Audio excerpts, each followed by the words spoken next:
Today, Precarious plays Lost Kingdoms 2. Ah! We found it! Game's basically as good as over. The kingdoms. We found them. Oh, yeah, there they are. Huh. Oh! That's funny, You know, it seems ridiculous in hindsight that we ever lost track of these. You don't think that there are, like, additional Don't be absurd. kingdoms? I mean, it is plural, so it's more than one, but do you think it's more than two? I think I mean, we're still here, so I have a feeling that it's more than two. the original game title in Japan was Rune, which I think is probably... I mean, it's a little more immediate, you see? Mm-hmm. Yeah. But I do feel like Lost Kingdoms, it's not a bad title, because in the first game, a major source of conflict comes from the... Like, I think that there are a number of kingdoms that were believed lost to miasma, and also there's, like, that big canyon that I think... Do you remember the cool antagonistic purple princess that you fight? Yeah. She, I think, hailed from on the far side of that canyon, on that ravine, where it was believed that, like, there was no life left there. So this is interesting, because they start you just sort of pointed at it, right? Yeah. If you interact with this, here lies Victor, the last leader of the Band of the Scorpion. That's a lot of work, even if Terra used her independent creatures to help her with this. Mm-hmm. Like, that's a big rock to move, and that's a grave to dig. Yeah. And no one else is around. Although I think it's a little sad. I think if From Software were to do this title today, they would have probably had a gravestone for each of the people that was traveling with her. Yeah. But still, it's a nice little bit of storytelling. I have to do it again, so... Fire. Okay, so... I will drop these. It's been a while since we've played this, because we've been playing Chrono Trigger instead. Mm-hmm. I don't know how I'm feeling about it. What, Chrono Trigger or this game? This game, but not... this game specifically. I'm feeling very conflict adverse right now.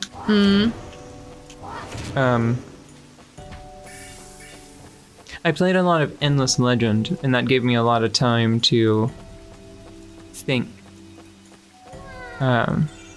Especially because in that game there are so many paths to victory. Mm-hmm. And, like, no joke, over the last couple of weeks, I probably played like 60 hours of Endless Legend, because the DLC was on sale.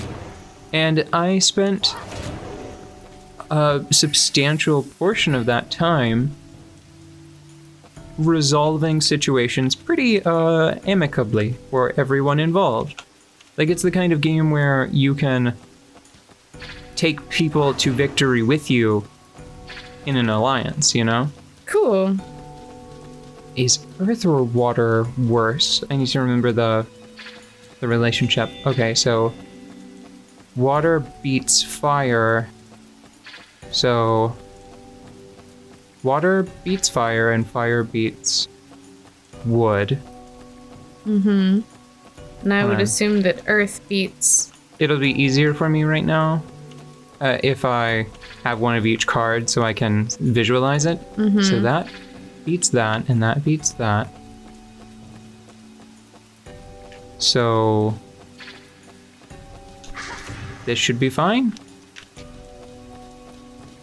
I'm trying to see what the next best option is. I'm really struggling to capture that thing. Oh. Yes. Let's just do it this way. Tidy. Yeah, so I spent a lot of time not necessarily doing a murder. There was one really fierce game that I don't know if it's worth trying to explain. Did you just have to go all Sparta on everybody? Well, there were a couple of achievements, and I actually really like achievements. I do pay attention to them for the big strategy type games. Yeah. Because they help guide play in interesting ways. Mm-hmm. So, like in Civ, for example, I'll sit down after a long time of not playing it, and I'll say like, okay, let me check the achievement list. What haven't I done before? What nation haven't I won as previously? What victory condition have I not achieved already? And that can create some interesting scenarios where, like, especially in, say, like Endless Legend, very recently, one of the first things I did, I realized I hadn't won a game as the Ardent Mage faction, and I hadn't had a Wonder Victory. Mm-hmm. Was it the Wonder Victory? No, it was a Quest Victory. Yeah. So they are geared for science, like that's their main focus, which is just a good general strength to have in this game. But the Quest Victory might not make the most immediate sense for them. Like, not in the face of just, winning with science. Okay, this is a bizarre little thing. So, once you activate this bizarre unfolding obelisk, it turns these on in this area and, like, in the cavern we were in. In this, you will now be able to use magic boosters wherever they are present. An example of a magic booster is shown at right. I don't think this is correct. I don't think this is what it does. So when transforming into another creature, you can increase the transform time by stopping at a magic booster. I don't think that is what it actually does. What I'm pretty sure it does, and I found this out in a dungeon environment later. Give me just a second to find Golem. Mm-hmm. There we go. What it actually does is it puts at least Golem into a special attacking state. So see how it's moving like this right now? Yeah. It has a defensive technique and then a little swing. But I think if I walk over this, I'm going to start swinging my fists. Yeah, there we go. And that is how you break open some things. That's cool. So I'm going to cancel that for right now, though, so I can save it for later, because I think I can take it back the other direction and knock over a big stump there. Mm-hmm. I didn't know that the first time I came through here. See, that was a good little detail.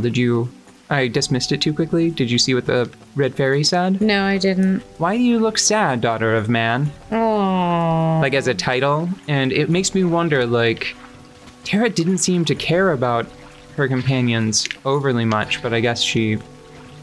Well, must have after all. Ow. One of the things that I'm wondering about... You said you haven't beaten this game, correct? Yeah. I mean, on purpose. Never? Like, I was saving it to play on this show. Yeah, Earth is not great against these guys. So no, I checked a walkthrough, and I would guess that I've played about half of it now. Mm-hmm. Just in preparation for this show, because I didn't want to make a fool of myself. When did we get this game? Years ago. I got it shortly after we played the first one on this show, because I just remembered. So, I'm sure I told the story when we played the original. But get that shark. The first game was a gift from my great-grandfather. Yeah. Who, functionally speaking, from my family's perspective, whatever the age of your grandparents, that's probably closer to the age of my great-grandparents. Quick breeders. Not great planners, if I'm being completely honest. My great-grandparents were much more tech-savvy than even my parents were. Yeah. Especially my great-grandfather. You know what? That's a funny story that I should tell some other time, whenever it's not interrupting something. So, he bought Lost Kingdoms for me just apropos of nothing. You just said, this looks like a game? No, he was examining what other stuff I was playing and said, like, okay, this looks like a genre that will be interesting, right? I recognize now that it's not a very good example of the form. Like, it doesn't succeed in its genre very well. Yeah. But I still really liked Quest 64. And I think that he remembered how many times I rented that game for the N64, and then said, okay, so this game, we'll try this game for the GameCube sometime later. And it's one of the last things he gifted me before he passed away. So Lost Kingdoms it has become more special as time has gone on, just because like I've always liked it, but with the success of Dark Souls and being able to see the similarities, it feels weirdly more like it's an overlooked game that should have received more attention than it ever has. I don't know. With how important games are to me, my great-grandpa being savvy enough to pick that up and get you this, which... Well, not this. The one before this. What is that? It's another Rune Master, which is why I'm being so hesitant to attack, because once I start... Hi, friend? Please be friend. Oh, you have skulls on your belt. Please be friend anyway. No, we're gonna throw down... Oh! Wow! Bad news for me. Let's see if I can... Oh, that's a lot of HP. This might be the end for me. Well, you said this game was hard, so... Yes. I'm just wondering about it in general, because... Where's my... Like, the story is not super strong, so I'm wondering how the combat... and, like, the rest of the gameplay works out. Oh! Earth Stomp. Hit him with an Earth Stomp. Get the whole elephant. I missed with Earth Stomp. You missed with the elephant. Yeah, don't worry though. I've got a plan. See, I threw my wizard down, who's very strong. So I think I can just... Yeah, I think I can just use my independent creatures to... Whoa, okay. Good job, everyone. Close. Good job, team. And I got a rune stone from the book that he was carrying. Oh, cool.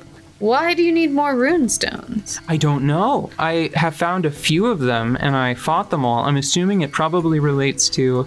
I got a couple of ideas, right? I think it either probably relates to a bonus dungeon type environment, or, and this one seems much more interesting, so see how you have an attribute? Yeah. Right now my attribute is neutral. I'm not sure, you know what it might be? I can check this right now. So, does that change my attribute? No, it doesn't seem to, but I don't have control yet. Maybe equipping different rune stones changes your attribute and gives you like a stronger elemental affinity. Something like that. I've got some ideas, but whatever it is, I want them. Yeah. They're there to be gotten, so I'm gonna get them. I need to take a minute to patch myself up. Yeah, tell me about it.